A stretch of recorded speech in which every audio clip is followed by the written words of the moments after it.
With new technology, you can always know when someone is coming at your door.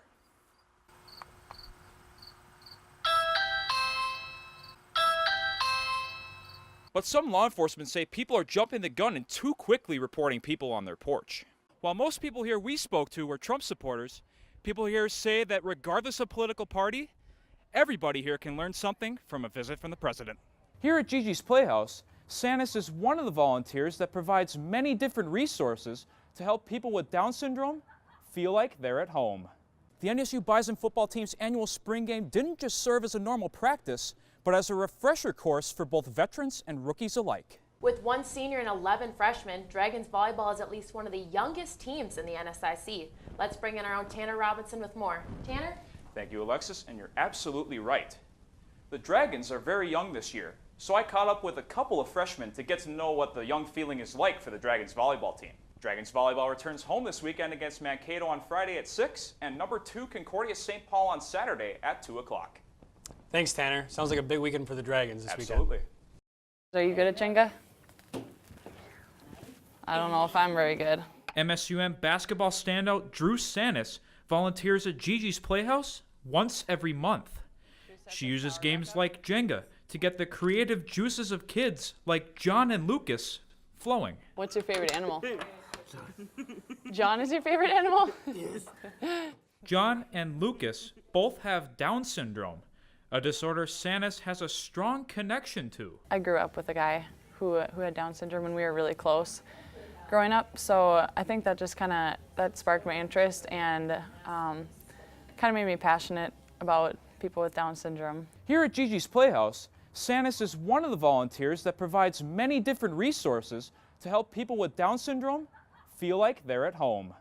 Pizza, air hockey, Oh, nice shot. and karaoke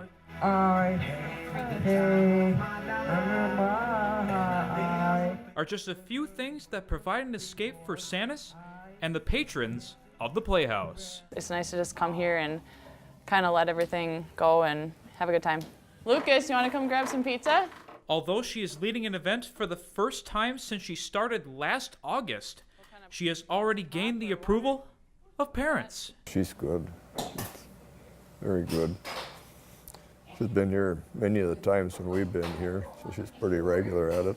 Sanis says she loves the flexibility the volunteering experience provides, and she can't argue with the results. Getting to hang out with them and see them have a good time and know that what you're doing is making an impact, I would say that's definitely rewarding. Sanis wants to get more involved in the community in the future, but until then, she says she will help kids like John and Lucas express themselves within the Playhouse. With photographer Jared Eischen, Tanner Robinson, Campus News. They said that it was just a medical emergency, but that's all they told us. Like, they didn't tell us anything else.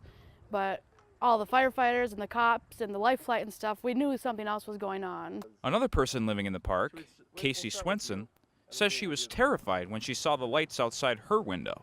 It was scary. I mean, I've got 2 kids at home, and it's so close to home. I mean, wouldn't think that would happen in our small town, but apparently it does. Hawley Police Chief Joe Backlund says the incident was isolated to one trailer, and there shouldn't be a concern for the whole park. But people living close to where the attack happened are starting to lose trust with the rest of the trailer park residents. I have to lock my cars at night. I have to lock my doors at night because you never know what's going to happen here. For Swenson, she's lived in the area for the past 9 years, and she says she is growing tired of all the crime happening in the trailer park. I mean, we got drugs in one place, fighting in another, now a stabbing, and it's getting to be too much. Residents say the Riverview Estates community is a good one to be a part of, but they might be pushed to move away from it in the near future. In Hawley, Tanner Robinson, Valley News Live. Over the past few months, mothers in the Dilworth area are becoming more protective of their kids when they're out shopping at the local Walmart. This is also the case for Moorhead mom Tabitha Krebs, who says a man was stalking her and her kids while on a recent trip to the store, and she tried everything she could to get away from him. I'd purposely go from one end of the store to the other just to be sure I wasn't, overly paranoid that somebody's following me, because you never think it's going to happen to you.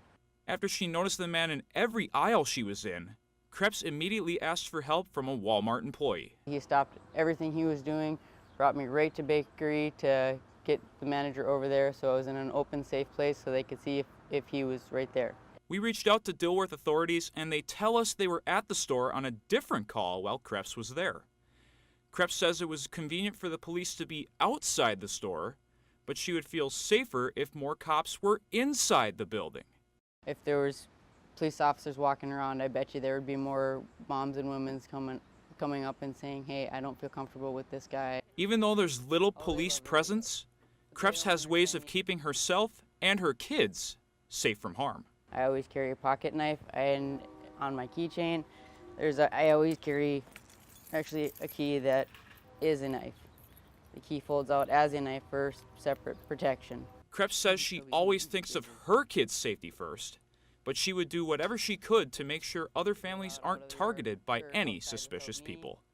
In Dilworth, Tanner Robinson, Valley News Live.